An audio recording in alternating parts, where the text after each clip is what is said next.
En menos de 60 minutos, MF Economía e Inversiones y Radio 1000 te traen los principales temas económicos del mundo y de Paraguay con Economía a 1000. Entrarnos a nuestro tema de hoy.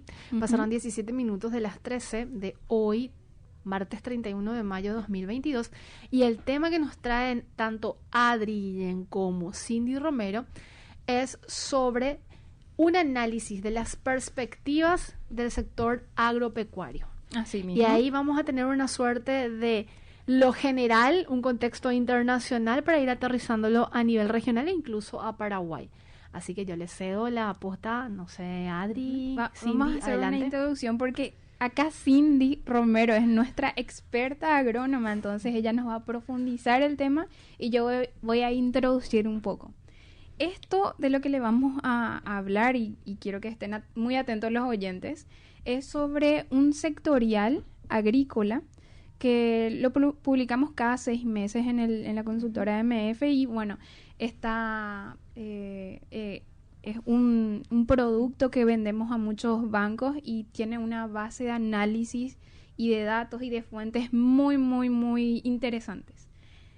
Bueno, básicamente vamos a estar abordando una pequeña parte de este informe que es sobre la nueva campaña 2022-2023. Y bueno, vamos a hablar primeramente, Cindy, que no sé qué te parece, sobre los datos que utilizamos, ¿verdad? ¿De dónde quitamos los datos generalmente? Bueno, así mismo, Adri, como dijiste, en el informe primeramente analizamos lo que está pasando internacionalmente, ¿verdad? Y como saben, los commodities agrícolas es un producto que se comercializa a nivel mundial, entonces es tan importante lo que pasa en Estados Unidos como lo que pasa en China, India o Paraguay, ¿verdad? Bueno, entonces primeramente vamos a ver qué dicen los datos del USDA. Y ¿me recuerdan el USDA es? El USDA es el USDA es el Departamento de Agricultura de Estados Unidos, ¿verdad? Ajá. Y es un instituto muy importante y referente al sector, en el sector mundial, ¿verdad? Sí, referente a lo que ajá. son los commodities agrícolas, ¿verdad? Esto lo van a conocer de manera mensual. Sí, así mismo. Con producción, tendencias, entonces sí, un de informe. hecho, el USDA, que es el Departamento de Agricultura, así como le había dicho Cindy, publica el informe que famosamente se lo llama WASDE, que es el World Agricultural Supply and Demand Estimate. Entonces, bueno, básicamente lo que tenemos es un informe de estimaciones de la oferta y demanda agrícola a nivel mundial, ¿sí? Así es. Este informe, así como lo habías mencionado, se publica de manera mensual. Se proporciona también algunos pronósticos anuales sobre el suministro, el uso y bueno, de estos productos básicos que lo había mencionado Cindy, como el trigo, el arroz, cereales varios, granos y todo eso. Sí, quiero también destacar que es un informe muy importante. El mercado siempre está atento a los resultados de este informe. El USDA ya anualmente quita, ¿verdad?, las fechas de publicaciones, entonces el mercado ya está atento. Y cuando sale este informe, y especialmente al inicio de cada campaña, se pueden ver cómo esto afecta a los precios, ¿verdad? Ya sea por razones alcistas o bajistas, ¿verdad?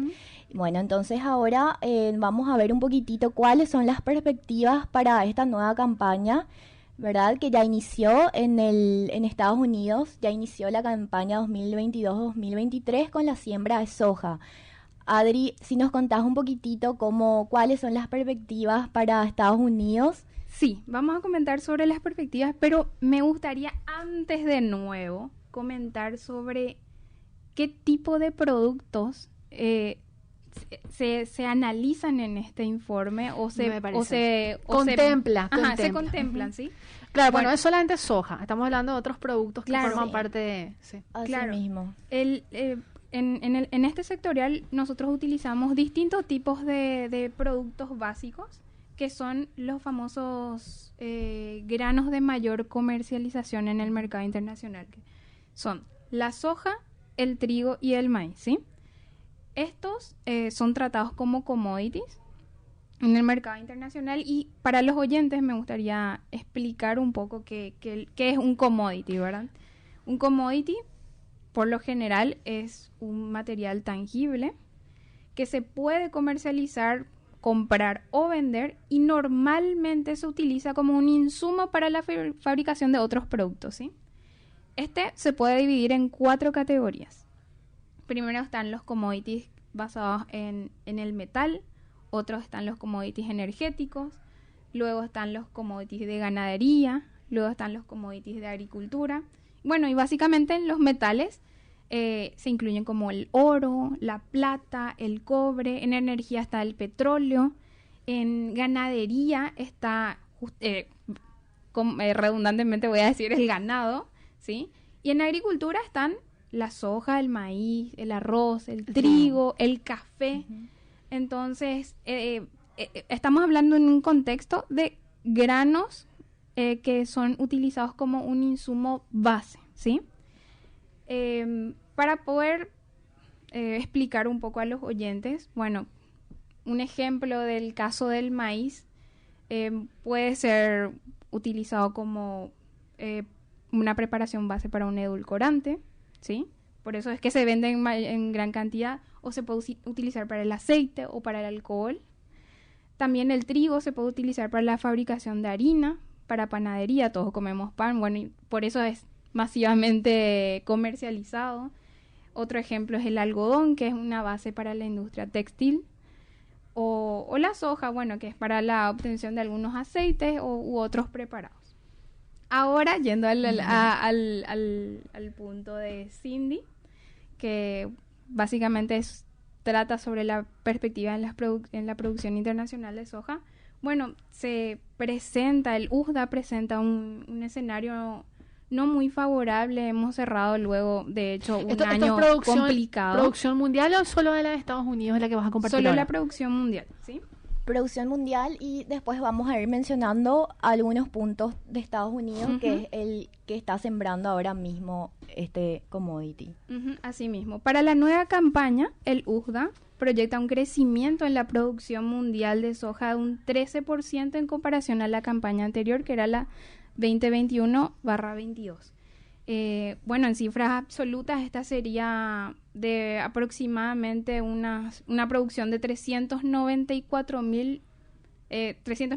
millones de toneladas. Y bueno, básicamente esto se considera como el volumen récord más grande nunca antes registrado en la historia de las proyecciones del USDA, ¿sí? Y hay una justificación, una explicación ahí. Así mismo, sí. Estas son explicadas por las cosechas de Estados Unidos, Argentina y Brasil. Sí, de hecho que por primera vez, según los registros, en Estados Unidos en esta campaña va a sembrar más soja que maíz. ¿Y por qué se da esto? Como habías mencionado previamente, los fertilizantes están con costos elevados, también el gasoil y los principales insumos para producción. Entonces, el maíz requiere una mayor cantidad de fertilizantes, en cambio la soja requiere menor dosis. Y es por eso que al agricultor americano en esta campaña le conviene sembrar más soja que maíz. Y bueno, es por eso que va a influir en la producción mundial de soja. Uh-huh. Porque, a ver, a diferencia del productor paraguayo, su principal, vamos a decirle, producto es la soja. En cambio, en Estados Unidos es bastante amplio la opción de dos ventanas, vamos a decirle, ¿verdad? La soja y el maíz. Sí, es el mayor productor mundial de maíz. Uh-huh. Así mismo. Claro, agua. Bueno, esto me parece súper interesante. Pero el caso de Estados Unidos, ¿y qué pasa con Brasil y los demás? Uh-huh. Bueno, Brasil está terminando su cosecha de soja. Bueno, primeramente hay que recordar, ¿verdad?, que estamos en épocas, o sea, en estaciones diferentes, ¿verdad? En Estados Unidos ahora es verano, o sea, primavera, verano, y nosotros entramos en el invierno. Entonces ellos están con sus cultivos de verano, que son soja y maíz. Y tanto Brasil, Argentina y Paraguay iniciaría la zafra de soja 2022-2023 en septiembre, en primavera. Entonces es por eso que ahora en los ojos, digámosle, del mercado está en lo que va a pasar con la cosecha de soja en Estados Unidos y tanto de maíz también, ¿verdad? Y bueno, y para Brasil y Paraguay y Argentina, el USDA también ya quitó sus predicciones, pero diría que todavía se harían ajustes, ya que todavía ni se empezó a sembrar, ¿verdad? Porque claro, son datos muy conservadores los que manejan y presentaron todavía. Claro, para Claro. Sudamérica sí. Ujú. Para Sudamérica sí, todavía. De hecho, Porque- el año pasado, cuando habíamos escrito con Cindy, con el equipo, el sectorial agrícola, estábamos en noviembre. Las perspectivas eran bastante positivas, Sí. los números eran maravillosos, íbamos a recuperar la economía. Para el 2022. Estábamos para el en bombo y 2022, platillo. Sí. Sin embargo, se Semanas viene después. finales de noviembre, primera semana de diciembre, una sequía total. Que reconfiguró Con toda la la proyección. temperatura Así mismo. altísima y bueno, nos quemó toda la Producción, toda la principalmente de producción, el soja. cultivo, lo que sea. Sí, así ¿Verdad? mismo. No sé si quieren ya bajar a lo que es local o Adri, ¿querés comentarnos un poquito más la parte internacional? O si A no, mí me ya... gustaría cerrar la parte internacional, no sé, Adri o Cindy, antes de irnos al corte, porque a la vuelta del corte sí me gustaría ya profundizar sobre la parte regional y obviamente aterrizarla a Paraguay. Genial. ¿Algún componente más del ámbito internacional, Adri? Bueno, básicamente un componente interesante es el tema de las importaciones. Íbamos con una expectativa en donde China no iba a consumir tanto como antes, sin embargo, esto se revirtió, este escenario. Estamos viendo una recuperación de su hato porcino que había sufrido justamente de la fiebre porcina, si Sí, mal no recuerdo. por 2 Cindy. años consecutivos, Ajá. creo Antes, que antes sí. de la pandemia, obviamente. Antes de la pandemia, 2019 y 2020 fueron los años más severos para Ujú. la población porcina de China. Sí, y bueno, básicamente su programa de recuperación está teniendo un éxito rotundo. Están aumentando la cantidad de sí. vientres, que Así son mismo. básicamente las mamás La, cerdos. sí, para- la matriz, ¿verdad? De la producción. Ajá. Y bueno, entonces con esto en China, que también comúnmente se lo suele llamar la aspiradora mundial, ¿verdad? Se espera que este año importe en cantidades importantes de vuelta A niveles Para prepandemia. alimentarle para alimentarle al su hato a porcino. su hato porcino. Así mismo, Prince. Le decimos a la gente que pueden seguir escribiéndonos al 0994-674-000. Y le mando un saludo muy especial a Don Epifanio, que nos está escuchando desde algún punto del país, como otras personas. Y también de paso le mando saludos a nuestro compañero Alfredo Pereira, que imagino mañana ya se suma, ¿verdad, Josema? Le vamos a castigar. Yo mañana probablemente no venga, entonces él va a hacer solo el programa. No, es mentira. Bueno, hoy estamos en compañía de Cindy Romero, ella es ingeniera agrónoma, forma parte también del plantel de MF Economía e Inversiones, y con nuestra compañera también Adriana Guillén, economista especialista en temas sociales y también con especialidades en materia de agricultura y ganadería, que es justamente el tema que nos están trayendo hoy.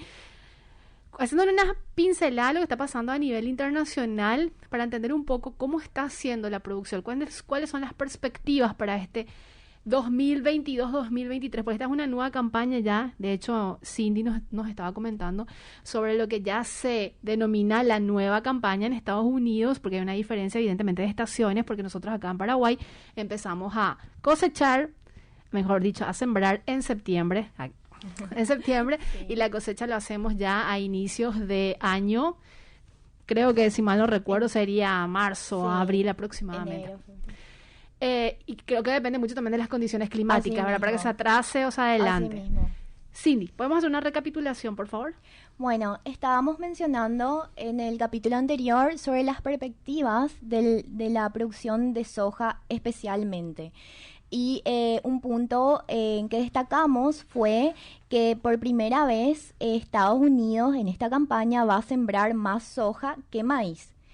Y bueno, esto tiene una repercusión en los precios. ¿A nivel regional también se presenta una perspectiva alentadora o no? Sí, como había mencionado, para la nueva campaña los datos son todavía muy vagos, digámosle, porque aún no inició la siembra. Lo que sí se puede mencionar es que en Argentina, uno de los mayores productores de trigo, ahora está iniciando la siembra del cereal, también acá en Paraguay. Y las perspectivas locales para la producción del cereal son muy favorables. De hecho, ahora se está ya cosechando el maíz safriña, que el maíz safriña es el cultivo que viene después de la soja, y las condiciones climáticas ayudaron a un buen desarrollo del cultivo. Entonces, según los gremios de la producción, están estimando una cosecha de 5 millones de toneladas. Históricamente, ¿ese número cuánto era? Por debajo, imagino. No, estamos bien. Esta zafra está siendo muy favorable, la zafra de maíz safriña, ¿verdad? ¿Y esto qué significaría esto, Prince?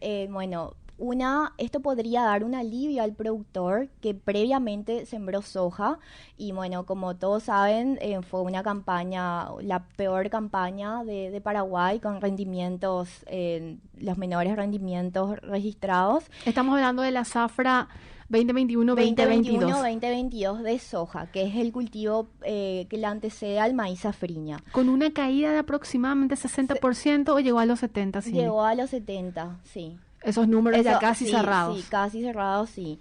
Y entonces hubieron pérdidas para el productor. Entonces, con la siembra, con la cosecha de maíz safriña y los altos precios, que Adri enseguida nos va a comentar un poquitito de cómo están los precios, con los altos precios, entonces esto puede traer un alivio a los márgenes del productor.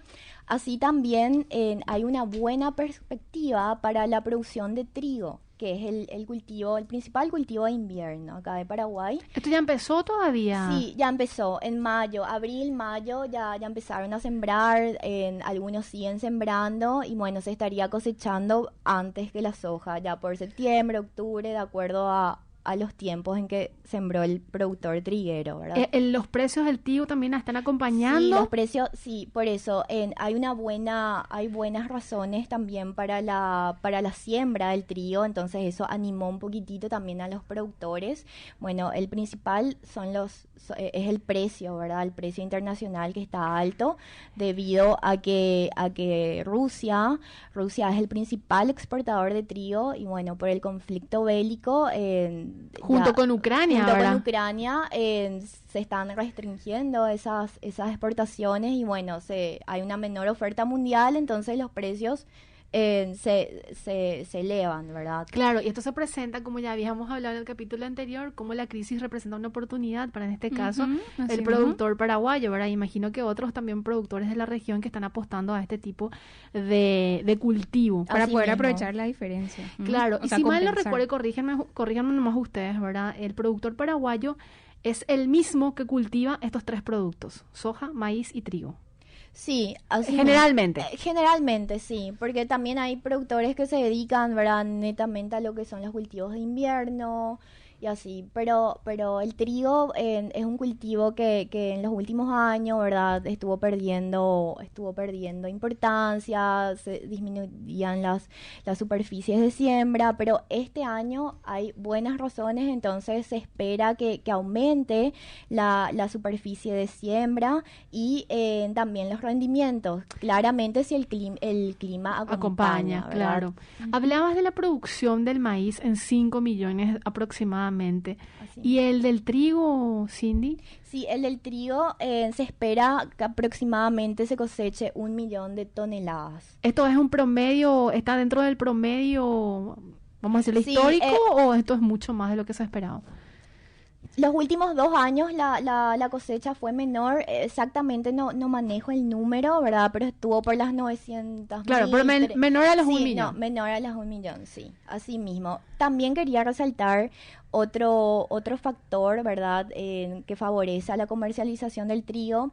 Bueno, Brasil es el principal comprador de trigo de Paraguay y se estima que Brasil estaría importando más trigo ahora en el segundo semestre, porque en el primer trimestre Brasil vendió muchísimo trigo justamente aprovechando los precios. Entonces está con stocks bajos, entonces estaría importando más trigo, o sea que va a comprar más trigo de su principal proveedor también. Argentina también le enviamos. Argentina sí también, pero el principal comprador de trigo de Paraguay es Brasil. Adri, ¿qué otros datos tenemos para complementar? Nada más quería comentar sobre la siembra de maíz en Estados Unidos, que, bueno, esta básicamente estuvo con algunos problemas, y quería comentar cómo las perspectivas de mayor producción y menor cantidad de suministros pueden afectar a los precios internacionales. Y dentro de este factor quiero resaltar la palabra suministro.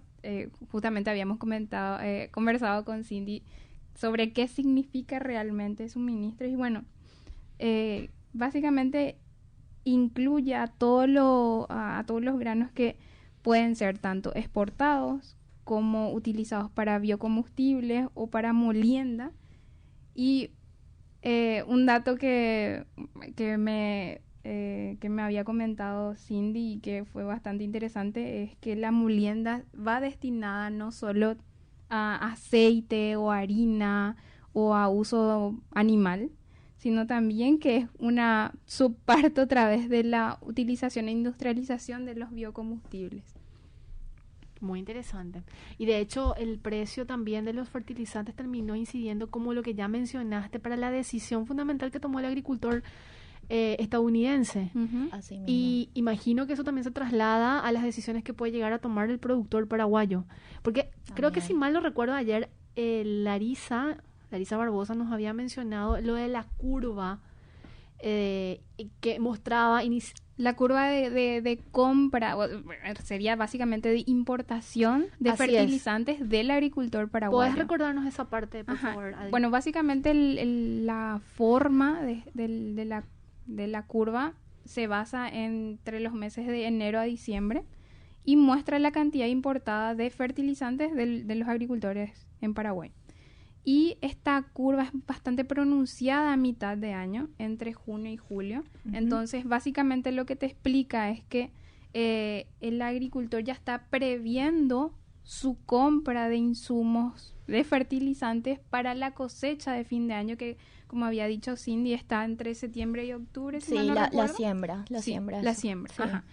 Y bueno, esta curva, si uno va revisando año tras año, porque es de un corte transversal, o sea, desde la foto de un año, va moviéndose dependiendo de las perspectivas climáticas. Este año inició la curva ya en marzo. Entonces, básicamente lo que te dice este indicador, que yo le llamo indicador de temperatura, es que el agricultor ya está comprando muchísimos meses antes su fertilizante, porque puede que o suba de precio o ya esté desabastecido de ese insumo. Escasee. Que escasee. Y ahí lo que va a ser su producción, evidentemente, va a estar muy comprometida, ¿verdad? Así mismo. Porque muchos trabajan, tengo entendido, no sé llamarle a consignación, pero es como una producción con contratos a contratos futuro, sí, así mismo. Y probablemente estén también reduciendo el uso de fertilizantes. Y bueno, veremos si eso cómo repercute en la cosecha. Me vino a la cabeza esto que estaban conversando Prince y Cindy sobre cómo el agricultor estadounidense eligió cultivar más maíz que soja, porque porque el maíz no requiere tanta cantidad de fertilizantes como la soja, ¿verdad? Sí. No, Y sí. Ajá. La soja requiere menos. La soja requiere sí, menos sí. fertilizante. Y bueno, ahora sabiendo que vamos a tener menos cantidad de maíz, ¿sí? ¿Correcto? Menos cantidad de maíz. Corregime nomás, Cindy, si Sí. es, o era al revés. No, en Paraguay, ¿te referís a Paraguay? A Estados Unidos. Ah, no, porque quería Estados llegar Unidos, al sí, punto de la disculpa. inseguridad Sí, alimentaria. Sí, Ajá. sí, Estados Unidos Correcto. Entonces, ahora que va a tener menos maíz. ahora que Estados Unidos va a tener menos maíz y mayor cantidad de soja, ahí me pregunto yo, ya que gran parte de los cultivos van a estar destinados no a consumo, esto va a repercutir de nuevo en el consumo interno de alimentos. Y ahí vuelvo a lanzar el tema de inseguridad alimentaria, bueno, que se viene de manera indirecta con el aumento de los precios básicos de los alimentos. Así mismo. Un panorama bastante complicado el que nos espera. Pareciera que cuando hablamos de producción de estos commodities son temas aislados, pero en realidad está todo entrelazado, ¿verdad? Y evidentemente genera ciertas perspectivas y expectativas en lo que va a ser el funcionamiento también de la economía en general. Así mismo, Prince. Un dato que quería también destacar y volviendo a lo local es que, bueno, como se espera que se coseche un volumen interesante de maíz, safriña, probablemente supere las 5 millones de toneladas, esto también ayudaría a frenar los altos costos de la alimentación animal, que hay que recordar que tiene su principal insumo es el maíz. Entonces, bueno, ahí eso es algo favorecedor, ¿verdad? Si se llegara a dar ese volumen de cosecha, entonces influiría también en la canasta básica familiar, ¿verdad? Bueno, esperemos que... Todo se resume en eso. Sí. Eso es bastante interesante. Quiero cerrar esta parte del análisis del sector agrícola porque nos falta todavía el sector ganadero para justamente cerrar el círculo de lo que es el análisis de las perspectivas agropecuarias. La soja, según el WASDE, ya se tiene alguna proyección. Yo sé que me dijiste que es como una proyección conservadora, pero para compartir con la audiencia, ¿qué es lo que pronostica para Paraguay? Porque tengo entendido, creo que dijiste también Paraguay, estaba Argentina, Brasil, o sea, para los grandes productores a nivel regional ya había datos sobre eso. Sí, para Paraguay el USDA estima que la campaña 2022-2023 arroje una producción cercana a sus niveles habituales, que digámosle que son de 10 millones de toneladas y exportaciones de 6 millones de toneladas aproximadamente. Eso es lo que estima el USDA. Que esta campaña 2021-2022, si ya le aplicamos el 60%, llegó a unas 3 millones, ni 4 millones de toneladas. Si mal no recuerdo, fue de 4 millones de toneladas. Sí, la producción fue, te digo el número exacto, fue 3 millones en 500 y alguito. O sea, ni siquiera llegó a las 4 millones. Sí. Y rendimientos promedios de 979. Eso es bajísimo. Súper bajo. Cuando estaba anteriormente por encima de los 2.000 o 3.000, si mal no recuerdo. Sí, incluso productores que quitan en más de 4.000 kilogramos por hectáreas en los años buenos, ¿verdad? Sí. Yo les comprometo a otro capítulo porque sería interesante traer en la mesa la tabla de cálculo que se hace, ¿verdad? Que lo que es la producción, cómo se termina incidiendo en las hectáreas e incluso eso que decís, ¿verdad? El rendimiento, cuánto lleva de toda esta composición, vamos a decir, del sector productivo, de la compra de insumos, finalmente cuánto es lo que termina incidiendo o quedando en el país si es que hablamos de ingreso de divisas y demás. Pero este es un capítulo que les comprometo próximamente, porque nos quedan 10 minutitos aproximadamente y yo no quiero cerrar Economía a Mil sin hablar sobre el sector ganadero, que también es un sector más que importante dentro del engranaje económico de Paraguay. ¿Qué tenemos sobre ganadería? Bueno, el primer hecho que quiero destacar es que el hato ganadero del Paraguay se redujo por segundo año consecutivo. Cuando hablamos de hato, estamos hablando de las cabezas. Asimismo, hato ganadero sería la población bovina de bovinos del Paraguay. Bueno, según las últimas cifras del SENACSA, el hato ganadero del país está constituido por 13,57 millones de cabezas de bovinos y esto representó una disminución de 2,5% con relación a los registros del año 2021. Cindy, ¿este comportamiento es lo que se venía dando luego o es puntual de este año? Digo, la reducción. No, esto ya es por segundo año consecutivo que se observa esta caída en el hato ganadero. Pero no, pregunto si no hubo una disrupción antes, tipo como 2 años sí, 2 años no. ¿Se da solamente puntualmente en estos últimos 2 años? En los últimos 2 años, así mismo, se agudizó eso. ¿Sabes por qué te pregunto? Porque siempre se pregunta y la consulta es, siempre dice, hay una baja o una reducción, como una tendencia en esto, en la cantidad de cabezas. Así mismo. Y es una preocupación, de hecho, ¿verdad? Así mismo. Si no me equivoco, en el año 2014 llegamos a superar las 14 millones de toneladas, pero sí, luego fue bajando. Fue decayendo y bueno, ahora están en niveles bajos. Y bueno, este efecto ya se pudo ver en los resultados de las faenas en el primer cuatrimestre del año, los cuales se redujeron en 8,3%, ¿verdad? Debido a la disminución de la oferta de bovinos. Claro, tenés menos cantidad que faenar. O sea, la faena es lo que finalmente hace el frigorífico, ¿verdad? Para ponerlo puesto al consumidor. Así mismo, que el producto final es la carne, ¿verdad? La carne bovina. Bueno, y otro hecho, ¿verdad?, que quería destacar es que ahora, sin embargo, estamos entrando en la época más crítica del ganadero, que es el periodo de invierno. Sí, Cindy, discúlpame, te quería hacer una preguntita. ¿Por qué el periodo de invierno y...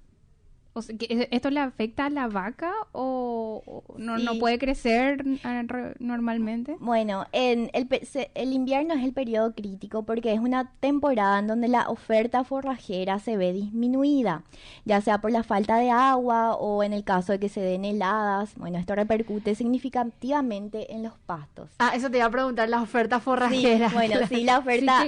Sí, bueno, en síntesis, hay menos alimentos para el ganado, ¿verdad? Claro, y bueno, solamente pierden peso, una cosa así, el producto tiene que compensar un poco. Así mismo, y por lo que el ganadero se ve obligado a suplementar el animal o comprar pasto enificado, ¿verdad? Y en consecuencia aumentan los costos de producción. Cuando hablamos de suplementar al animal, estamos hablando de darle la famosa purina, como cuando yo le hablo yo tengo un gatito Prince, no sé si sabías, y yo le doy la purina, no sé ¿verdad? por qué supuse. Entonces eso es lo que me sale primero como comentario, porque no sé cómo se llama el alimento que se le da a la vaca. Bueno, uno puede ser, ¿verdad?, pasto enificado, que es el pasto, ¿verdad?, que pasa por un proceso, ¿verdad?, químico de enificación, que son los famosos, sí o sí ya vieron, tipo esos pastos enrollados, sí, los pastos enrollados, que son los que salen en invierno.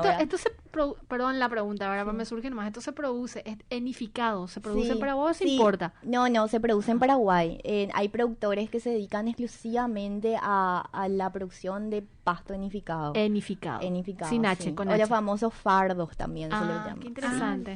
Bueno, y también según la necesidad, ¿verdad? Y también de la región en que está, ¿verdad?, el animal, se le suele dar algo que se lo llama sal mineral, ¿verdad? O sal proteica, que esto lo que hace es que ayuda también al animal, bueno, como el pasto, ¿verdad?, se seca, la pastura se seca, a eso se lo suele llamar pasto diferido, así un término de... eso no quieren consumirlo. Claro, y aparte que no es palatable, ¿verdad?, para el animal. Y Dios mío, estoy incorporando varios términos. Palatable. Bueno, sería como que... rico para el paladar. Rico para el paladar, así mismo. Bueno, entonces con estas sales proteicas ayudan también a digerir y a aprovechar la proteína de ese pasto seco. Cindy, discúlpame. ¿Cómo come la vaca esa sal? ¿La lame con un pedazo? Yo cuando era chiquita veía en el campo de mi abuela cómo la vaca iba lamiendo un pedazo blanco de de un bloque. De un bloque. Sí, así Así sí, consume. así mismo. Hay varias versiones, ¿verdad? Está la que es así en bloques, después también se le ponen bateas, que son las... Bueno, después podemos entrar Muy Otro interesante capítulo, de saber, sí, ¿eh? aprendiendo capítulos muchísimo. más técnicos. Pero bueno, en síntesis, es una época, ¿verdad?, crítica para el ganadero y cómo esto repercute entonces. Hay más oferta de animales porque los ganaderos se quedan con menos animales en el campo. Tienden a vaciar sus campos, como se hizo, o a dejar menor carga animal en sus campos. Entonces, bueno, como la ley de oferta-demanda, hay más oferta de animales, los precios disminuyen, Claro. ¿verdad? Ujú. Tanto para frigoríficos, consumo local, ¿verdad? También para animales de invernada o de engorde, que también podemos hablar otro día solo de eso. Bueno, y esa es la situación la tendencia que se estaría dando entonces en estos meses de invierno. Pero para finalizar se puede decir que en el segundo semestre, especialmente en el último trimestre, esta situación se revierte, Prince, y comienza de vuelta a contraerse la oferta, los ganaderos vuelven a retener sus animales, ya vienen las lluvias de verano, ya hay más pastos, ¿verdad? Y la tendencia es que los precios suban. Asimismo, además, los mercados internacionales vuelven a reactivarse, ¿verdad? A modo de abastecerse para las fiestas de fin de año. Entonces, los precios vuelven a repuntar. Esa es la tendencia. Sí, así mismo, es más o menos, es como un ciclo que se da. ¿Y hay datos o perspectivas de cuánto se tiene en materia de cuánto podría llegar a aumentar o eso todavía es muy difícil, Cindy? Aumentar Los precios. Los precios. Y no te quiero tirar un número, pero yo creo que estaría precios al gancho, ¿verdad? Que son los precios de animales en frigoríficos para exportación. Yo creo que no estaría, a finales del año no estarían debajo de los 3,50 dólares. Dólares Sí, el kilo. Sí, El el kilo, kilo. así mismo. Que es que es diferente a lo que se vende a nivel regional o digo, lo que Paraguay termina exportando es similar en precio a lo que se tiene a nivel regional o siempre hay una diferencia. No, lastimosamente siempre en Paraguay es el más bajo, tiene el precio más bajo Hay de una la región. explicación, Cindy, Y la principal explicación es porque no accedemos al mercado de China. que es el mayor comprador, el que comprador. dijiste, la aspiradora. A la aspiradora Me encanta. mundial, así mismo. En cambio, Argentina, Uruguay y Brasil, sí. Claro, porque China es el que te termina diciendo yo te voy a pagar 5 Así dólares el mismo. kilo, vendeme, y en cambio Paraguay tiene que buscar en los mercados más pequeños como Chile. Como Chile. Y va a Rusia, sí. que estaba resentido, Así ¿verdad? mismo, así mismo. Mira, aprendí muchísimo hoy. Decime, y para ir cerrando nomás, ¿verdad? Los datos o los precios que se tienen ahora de la carne, del precio al gancho, también la exportación, o sea, eso es de exportación, pero mercado interno. Sí, bueno, los precios en el mercado, los precios, ¿verdad?, al gancho, de novillo al gancho, estaban por los 3,30 la semana pasada. Ahora no tengo los últimos datos, Prince, pero sí, siempre están por debajo de los precios de la región. Y bueno, y también... Suele ser más, me dijiste que es más, pero llega a los 2 dólares adicionales, vamos a decirle a la región, o sea, Paraguay sale a competir por 2 dólares, un dólar menos en comparación a los países de la región. Actualmente, y el que generalmente tiene la mayor cotización es Uruguay, que incluso llegó hace unas semanas a valores de 5 dólares el kilogramo es de grande la novillo, diferencia. sí, de novillo para exportación. Incluso, si no me equivoco, superó los precios de Estados Unidos. Y después le suele seguir Argentina y después está Brasil y Paraguay. Bueno, de acuerdo también a la coyuntura, ¿verdad? De lo que va pasando. ¿Y hay una recomposición ya, una suerte de recuperación del mercado de Rusia o todavía Paraguay está, vamos a decirle, en cierto, estate quieto hasta ver resoluciones por este conflicto Rusia-Ucrania, Cindy? Bueno, según los comentarios de los agentes, ¿verdad?, del rubro exportador, vi que este año va a estar resentido el mercado de Rusia. Va a seguir. Va a seguir resentido, sí. Rusia era el segundo comprador de carne bovina de Paraguay. Después de Chile. Después de Chile, y ahora está en el puesto número 4 o 5. Bajó muchísimo. Bajó Eso va a dejar muchísimo. un gran hoyo dentro de nuestros niveles de exportación, ¿no? Sí, así mismo, pero por suerte le está cubriendo, o sea, otros mercados están tomando las posiciones. ¿Cuáles son esos mercados, si recordás? Sí, en Taiwán, por ejemplo, aumentó las compra. importaciones de carne, sí, y ahora está como el segundo comprador. ¿Y el mercado de Estados Unidos? Las perspectivas para abrir ese mercado están, creo que en estos meses se define, ¿verdad? Sí, así mismo. Creo que ahora en junio tendría que llegar una de las resoluciones o algo así del USDA, ¿verdad? Justamente el Departamento de Agricultura de Estados Unidos. Y bueno, hay perspectivas favorables y ojalá que este año ya se concreten las primeras ventas, ¿verdad? A ese mercado, que va a significar, yo creo que un antes y un después también en la comercialización de carne bovina paraguaya. Claro, porque no solamente se te abre el mercado estadounidense, sino también se te abren otros mercados como México, Así mismo, que es un importante país. Así mismo, otros mercados más exigentes, digámosle. Estás agarrando casi todo el hemisferio norte y, Claro, y agarrar un mercado Canadá así es también. bastante... Canadá también, Sí, que está un poco más así arriba. mismo. O sea, eso va Ujú. a generar un impacto positivo en la ganadería del Paraguay. Ya les comprometí para otros temas, así que ya tenemos, por ejemplo, el de invernada, está el del vientre. ¿Cómo es que le llaman algo de vientre? Es que no me acuerdo. La cría. Pero tienen un nombre medio técnico, también me gustaría abordar eso Dale. oportunamente. Y otros componentes como el palataje, dijiste, ¿verdad? Entonces son temas y palabras muy bien incorporadas y que necesitamos ahondar para entender un poco, porque son riqueza también. Así que muchísimas gracias, Adriana Guillén, Cindy Romero, y le digo a la gente que pueden escuchar este capítulo y otros capítulos en Spotify, en Economía a 1000. Así que por hoy, Josema, oyentes, nos despedimos y nos reencontramos mañana a las 13. No te pierdas el próximo capítulo de Economía a 1000, de la mano de MF Economía e Inversiones y Radio 1000.